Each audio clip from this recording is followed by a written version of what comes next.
Aujourd'hui, on va voir ensemble quelles sont les différences entre Google et Facebook Ads, comment vous pouvez les utiliser et même à la fin, on verra en fonction de votre produit, quel est le plus susceptible de fonctionner. Donc restez bien avec moi jusqu'à la fin, je vais vous partager toutes mes infos. Je suis Ben, le cofondateur de l'agence Ben Vic. On accompagne des clients dans la gestion de leurs investissements publicitaires sur Meta, sur Facebook, sur TikTok, sur Snapchat, sur Pinterest. Depuis plus de 5 ans maintenant, on gère des dizaines de millions d'euros d'investissement pour le compte de nos clients. Ce ne sont pas notre argent que nous gérons. Et à titre personnel, ça fait 10 ans que je travaille dans la publicité.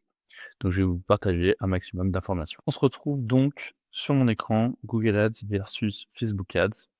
On va voir dans un premier temps le fonctionnement de Google Ads, puis le fonctionnement de Facebook Ads, quelles sont les différences, et enfin, quand diffuser sur Google Ads ou Meta en fonction de votre produit, qui est évidemment la partie la plus intéressante. Premièrement, le fonctionnement de Google Ads. Dans Google Ads, vous devez savoir qu'il y a plusieurs réseaux de diffusion. Vous avez le search.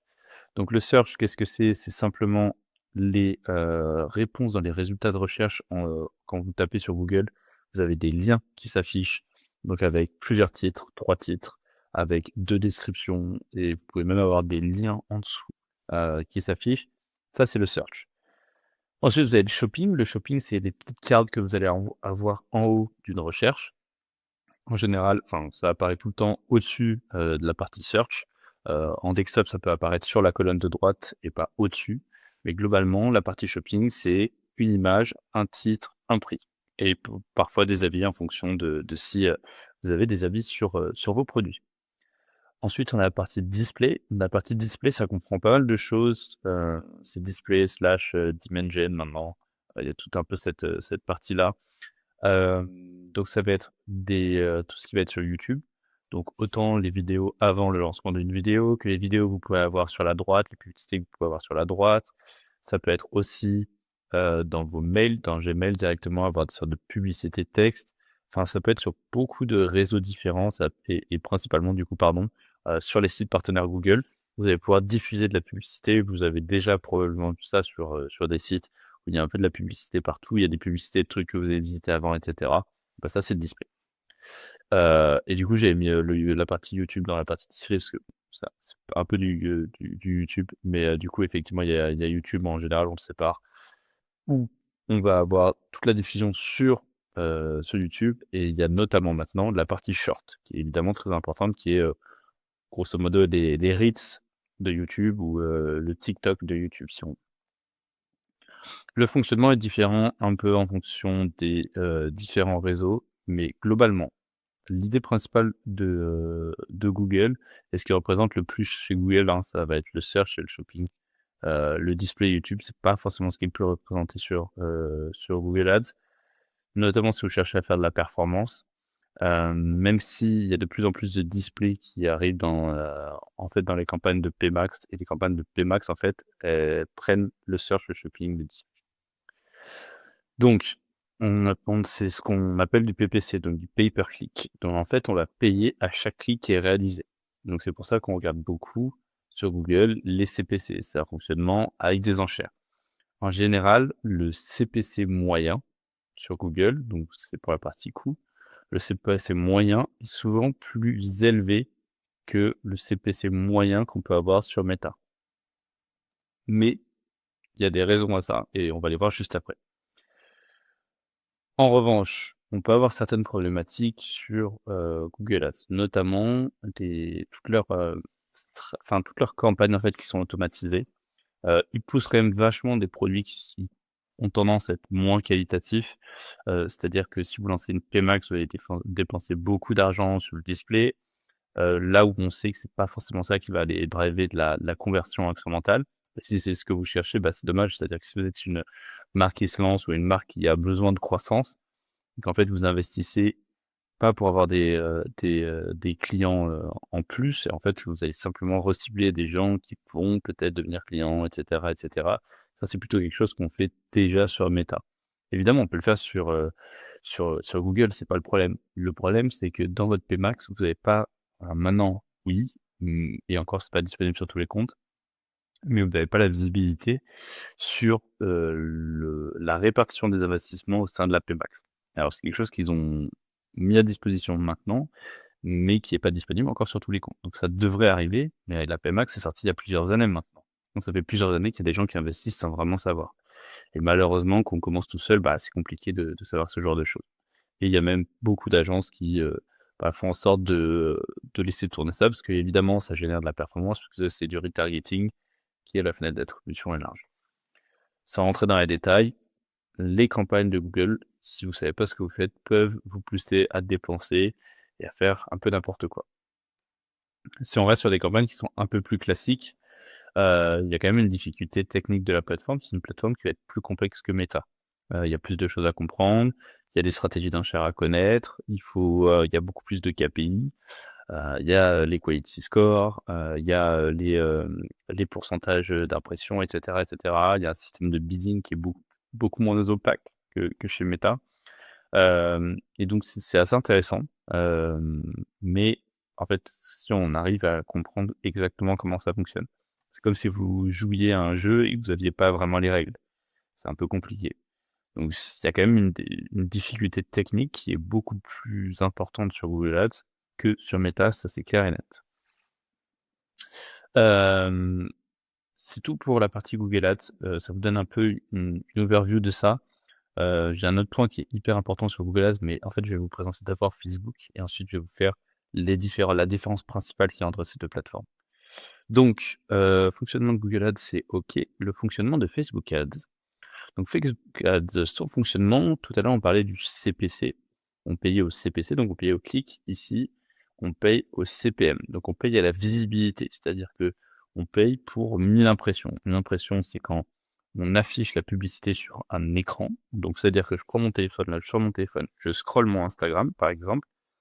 Chaque pub qui va passer sur mon écran, ça va compter une impression pour la publicité. Ça veut pas dire que je l'ai vraiment regardée, ça veut juste dire qu'elle s'est affichée sur mon écran. Donc on paye sur un CPM. Un CPM, ça va varier entre 3 € en général et ça peut aller très haut jusqu'à du 20 €, mais bon, c'est pas conventionnel. On va dire 10 €. Considérez que si vous êtes aux alentours des 4-5 €, c'est très bien. Si vous êtes aux alentours des 10 €, bah, c'est un peu cher. Au début, souvent, ça va être cher si vous avez un compte publicitaire qui est assez récent. On a assez peu la main sur le CPM pour le faire bouger, mais globalement, si vous avez des pubs qui, génèrent de l'interaction, qui génèrent, de la vue et cetera, en général, le CPM a tendance à être plus faible. Meta communique pas vraiment sur le calcul du CPM. On a un sujet coût. Les CPC, enfin, si on ramène le CPM à un CPC, c'est-à-dire qu'on paye les impressions, que les gens ils cliquent ou ils cliquent pas. Donc ça, c'est un premier point. Mais derrière, en fait, sur les gens qui vont voir la pub, il y a un pourcentage de gens qui va cliquer. Ça, c'est le taux de clic, le CTR. Donc on a en général, en fonction des types de campagnes, ça peut, enfin la moyenne change, mais prenons un concept, on va dire qu'en général, ça se trouve entre 0,5 et 1 ou 0,3 et 1 en moyenne, ça dépend. Si vous ciblez des gens plus âgés, ça va être plus, vous êtes sur du 3. Mais globalement, au niveau du coût, vous allez avoir, si on ramène ça au coût par clic, donc on regarde le nombre de clics et on divise par l'investissement, même si c'est pas ce que vous payez les clics, et ben, vous allez en moyenne avoir un CPC qui est moins cher que sur Google Ads. Alors évidemment sur Google Ads, si vous êtes sur des, mots-clés qui sont, pas du tout chers, c'est très intéressant et vous serez sûrement moins cher sur Google Ads. Mais si vous êtes sur des mots-clés, où il y a un peu de compétition, mais vous allez voir que ça passe très vite au-dessus des 1 € le CPC. Sur Meta, c'est pas du tout choquant d'avoir des CPC à moins d'1 €, hein, à moins de 70 centimes même, ça c'est assez courant. Donc le trafic, d'une certaine manière, coûte moins cher. La grande problématique, de Facebook, c'est pas techniquement que c'est compliqué, ça s'est quand même énormément simplifié. Hem, Ça reste une plateforme qui a des bugs, ça reste une plateforme, qui est voilà, où il y a plein de soucis. Mais globalement, les problématiques, ils vont plutôt être dans la compréhension de ce qui fait que ça fonctionne sur Meta. C'est-à-dire que la majorité des gens, notamment quand ils commencent, pensent que, c'est, les settings de la campagne, les audiences qui vont cibler, qui va avoir un gros impact sur la performance. La réalité, c'est ce qui a le plus d'impact sur la performance, ça va être, la partie créative et souvent, les gens ont du mal à l'accepter. Et une fois qu'ils l'ont accepté, souvent les gens font des pubs qui sont, magnifiques, hyper brandées et pas forcément, alignées avec ce qui génère de la performance, qui est souvent, beaucoup moins brandé et beaucoup moins stylé. Donc la grande difficulté, c'est de produire assez de volume créatif de manière organisée et qui va permettre en fait de générer de la performance. Organisé, c'est du volume et de la diversité. C'est-à-dire on fait plein de créas qui sont vraiment différentes les unes des autres et on arrive à générer de la performance grâce à ça. C'est ça que les gens, sont en train de comprendre, que je répète depuis plus d'un an maintenant, mais la performance, elle vient de là. Donc de la diversité créative permet de générer avec du volume, permet de générer de la performance. Mais les gens ont du mal à l'accepter et donc ils vont aller triturer, les paramètres de leur campagne dans tous les sens, les audiences et cetera, en espérant que ça génère de la performance. Donc ça, c'est un peu la problématique et la difficulté. Je vous ai donné les infos là-dessus. On va repasser maintenant sur, notre plan. Donc quelles sont les grandes différences entre ces 2 plateformes? Je vais mettre en grand ici. La grande différence entre ces 2 plateformes, c'est qu'en fait, vous avez d'un côté une plateforme qui est intentionniste, c'est-à-dire que sur Google, dans la majorité des cas, on parlait tout à l'heure du search et du shopping, qui vont représenter la majorité des investissements pour un e-commerçant. Vous allez en fait répondre, apparaître quand quelqu'un demande votre produit. Plus ou moins près, mais c'est à peu près ça l'idée. C'est-à-dire que si je demande, je prends l'exemple, d'un de nos clients, What Matters par exemple. Si je demande, du dentifrice rechargeable ou du dentifrice, naturel, je tape ça sur Google, lui, il va apparaître à ce moment-là. Parce que c'est la stratégie qu'on a mis en place. On a trouvé que ce mot-clé était assez pertinent pour son produit et pour son audience et donc on va apparaître à ce moment-là. Si la personne clique, on paye et on l'emmène sur le site. Si la personne ne clique pas, on ne paye pas. Rappelez sur Google, on paye au CPC et on paye pas à l'impression. Donc en fait, à chaque fois qu'on apparaît mais qu'on n'est pas cliqué, on ne paye pas. D'où les stratégies où il y a des prix dans les titres qui permettent, si vous êtes typiquement haut de gamme, d'éviter que des gens cliquent pour dire, «Ah, non, c'est trop cher». En fait, vous voulez pas qu'ils cliquent ces gens-là sur vos pubs. Donc je reviens à cette comparaison, c'est que du coup sur Google, vous répondez à une intention, plus ou moins d'achat, hein, ça peut être une intention informationnelle. En fait, vous répondez à une intention de quelqu'un. C'est-à-dire qu'il y a quelqu'un qui cherchait une info sur quelque chose ou a acheté quelque chose et vous avez apparu à ce moment-là. En shopping, c'est pareil, le shopping, ça utilise, ce qui est tapé pour derrière, apparaître sur le mot-clé. Hem, donc ça, c'est assez différent, c'est que en fait, on n'a pas besoin d'essayer de convaincre quelqu'un de quelque chose, c'est que c'est lui qui demande, en fait. C'est lui qui vient chercher l'info. Là où sur Meta, donc Meta, c'est Insta, Facebook et sur les autres plateformes sociales, c'est la même chose, hein, TikTok, Pinterest, Snapchat, tout ça, c'est en social, en fait, ça fonctionne comme ça. En fait, sur ces plateformes-là, les gens ne demandent rien et on leur met des publicités et on essaie de les pousser à les regarder. Donc c'est pour ça qu'on essaie de faire des publicités qui sont divertissantes parce que ça augmente le temps de visionnage de la publicité. Donc vous noterez que d'ailleurs la grande tendance en ce moment, c'est de détourner des formats organiques qui génèrent énormément de watch time pour en faire des publicités. Donc en fait, sur ces plateformes-là, on ne demande rien et on essaye de vous convaincre que vous avez besoin d'un produit. Et donc là, il y a évidemment l'algo qui en rend compte, qui essaie de cibler les gens qui sont le plus susceptibles pour d'avoir besoin de votre produit. Et des fois, vous en avez pas vraiment besoin, c'est très bien. Et des fois, bah, c'est simplement un duel de dire, bah, en fait, j'essaie de te convaincre que mon produit, tu en as besoin. Donc c'est un peu différent parce qu'évidemment, les taux de conversion seront jamais les mêmes entre j'essaie de te convaincre d'acheter quelque chose que tu n'as pas demandé et tu m'as demandé, si on avait, du dentifrice rechargeable. Oui, on en a, tiens, le voici. C'est quand même 2 choses complètement différentes. Donc ça, c'est la grande, grande, grande différence, entre cette partie, disons, méta et cette partie, Google. J'ai mis, pardon, ici les différents points. Le type d'audience, donc évidemment, on a 2 audiences qui ne sont pas au même niveau d'achat. On a des différences sur la facturation, donc CPC versus CPM. Les canaux, on a beaucoup plus de canaux sur Google que sur Meta. En revanche, au niveau du volume, on a une grande différence, c'est que quand même, sur Google, si personne cherche ce que vous essayez de vendre, si on a un truc très, très, très niche, notamment je pense à du B2B, des choses comme ça, dans l'industrie, des trucs hyper niches. Et en fait, personne cherche. Alors sur Google, vous pouvez le voir, hein, vous avez un outil qui vous permet d'avoir les volumes de recherche. Personne cherche ce que vous vendez.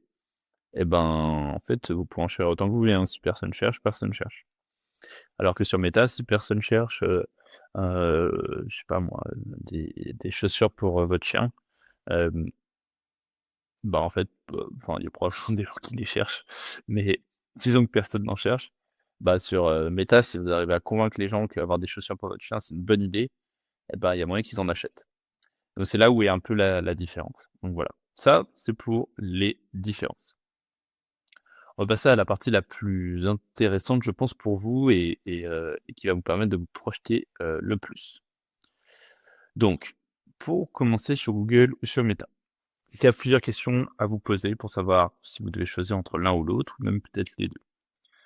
La première question, c'est: est-ce que mon produit, il est recherché? Est-ce que j'ai du volume de recherche sur mon produit? Est-ce que les gens, en fait, demandent mon produit? Hem, Vous pouvez utiliser évidemment Google Trends pour, si vous avez un produit qui est en train d'exploser, qui est à la mode, que tout le monde fait et que vous êtes un peu au début de cette trend-là, bah, si vous êtes placé dès le début de cette trend sur les recherches, évidemment, vous allez, rafler la mise. Donc très intéressant. Il y a un outil aussi dans Google Ads qui s'appelle l'outil de planificateur de recherche de mots-clés, Keyword Planner, qui vous permet de faire des recherches beaucoup plus précises sur le volume, qui est lié à des requêtes. Deuxième point, c'est: est-ce que mon produit intéresse tout le monde? Est-ce que je peux le diffuser à tout le monde sur Meta ou est-ce que c'est un produit de niche? Et en fait, ça fait pas trop de sens d'être diffusé sur Meta parce que Meta, ça reste une plateforme qui est assez large et donc diffuser quelque chose, heu, de niche sur une plateforme où c'est hyper large, beh, ça fonctionne pas évidemment. Quel est le prix moyen de votre produit? Donc le prix moyen de votre produit, si vous avez un produit qui est très cher, évidemment que vous avez plus de chances de le vendre quand c'est une personne qui vient le chercher chez vous. Plutôt qu'essayer de le vendre à n'importe qui j'abuse un petit peu, mais à tout le monde sur du méta. Là, typiquement, si je vous prends un exemple, vous vendez, heu, des, heu des parties de voiture. Typiquement, il y a une boîte qui s'appelle Autodoc qui fait ça. Elle s'amuse pas à mettre des rétroviseurs, de ça en vente, quoi. Ou, alors c'est pas un produit qui est cher, mais je sais pas moi, des jantes de voiture à 2 000 € en vente sur Meta. En fait, c'est on attend qu'il y ait un mec qui en ait besoin et on est là au bon moment. En fait, quand on a un panier moyen qui est très élevé, bon, bah, on va avoir tendance quand même à plutôt, attendre que le mec en ait besoin plutôt qu'essayer de le vendre à tout le monde. C'est un peu le la difficulté. Alors il y en a qui arrivent, hein, bien sûr, mais vous verrez rarement, des gens acheter des marques de luxe, sur une publicité comme ça. Alors ça peut arriver, on peut réussir à convaincre les gens, mais c'est plus long et c'est beaucoup plus de travail, mais ça fonctionne aussi. Mais d'un point de vue de enfin, pour simplifier cette vidéo, heu, on on considérera que quand même, si vous avez un panier moyen qui est, à, plusieurs centaines d'euros, bon, bah, ça va être plus compliqué. Sauf si toute l'industrie dans laquelle vous êtes est plutôt chère et là, peut-être que ça vaut le coup. Est-ce que c'est un produit B2B ou B2C? Alors, on a de plus en plus de publicité B2B sur Meta, c'est la réalité. En revanche, on a quand même une tendance, c'est plutôt du B2C. Voilà, sur du B2C, on est quand même beaucoup plus à l'aise sur Meta. B2B, on est beaucoup plus à l'aise sur du Google parce qu'on va pouvoir être très précis dans les recherches. Admettons, nous, on enchérit sur, agence UGC puisqu'on vend des services UGC. Je suis pas amusé à diffuser des publicités à tout le monde sur Meta. Alors il y en a qui le font encore une fois, souvent ça va être plutôt du retargeting de gens qui ont visité leur site. Il y a de l'acquisition aussi qui peut être faite parce qu'on peut cibler des patrons d'entreprise sur Meta. Mais bon, globalement, si, je dois dire le plus efficace c'est quoi? Vous vendez des machines de gravure laser, bon beh, vous faites du B2B, faites-le, sur Google Ads, ça sera probablement plus intéressant. Ensuite, quel est votre, CPC moyen, enfin votre CPA pardon, votre coût par conversion? CPC là, c'était coût par conversion, c'était pas très clair, excusez-moi. Quel est le coût par conversion moyen de votre produit? En fonction de quel et ça va avec la question d'après, quelle est votre marge? C'est est-ce que vous êtes capable d'absorber des coûts qui sont assez élevés? Est-ce que votre marge, elle est assez élevée pour pouvoir absorber, bah, des investissements sur Google ou sur Meta? On le disait tout à l'heure, Google, c'est un peu plus cher, mais derrière, ça a tendance à convertir un peu mieux. Donc, en fonction des réponses à vos questions précédentes, vous pouvez définir quel est en fait, si vous pouvez plutôt vous permettre d'avoir un CPC qui est élevé ou pas. Donc c'est, tout l'enjeu ici. Et dernier point, est-ce que c'est un produit qui est self-service ou pas? Typiquement, est-ce que vous avez besoin, hem, d'avoir, ça peut être un SaaS par exemple. Si c'est un SaaS, c'est-à-dire que j'arrive, je me connecte, j'achète et je peux me débrouiller. Ça peut être, moi j'en sais rien, si vous faites de la publicité pour, du nettoyage de canapé, c'est pas self-service, vous devez prendre un rendez-vous, il y a quelqu'un qui doit vous répondre et cetera et cetera. Bah, on va plutôt être sur la partie Google. Voilà, c'est des gens qui vont plutôt rechercher ces trucs-là. Évidemment, encore une fois, vous pouvez diffuser. C'est pas, en fait, une règle immuable dans tous les cas, peu importe la réponse à vos questions ici, vous pouvez diffuser sur les 2 plateformes. C'est simplement pour vous donner une direction de ce qui est le plus susceptible, de vous apporter des résultats. Mais globalement, tout peut fonctionner sur les 2 plateformes, c'est pas du tout un problème. J'ai fait à peu près le tour sur, l'ensemble de mes points. Donc pour vous rappeler, la grande différence, c'est que on a Google Ads où on répond à une demande et on a Facebook Ads où on essaie de créer finalement un petit peu la demande, sur un sujet. Donc Facebook Ads slash, Meta Ads, heu, là-dessus donc et Facebook et Insta, et la partie Google Ads qui comprend évidemment, on l'a vu tout à l'heure, la partie YouTube, dedans. Si vous avez des questions, n'hésitez pas à me les poser en commentaire. Si jamais, vous avez, un besoin sur votre partie publicitaire, n'hésitez pas non plus à soit me contacter directement sur LinkedIn, soit par mail. Je vous remercie.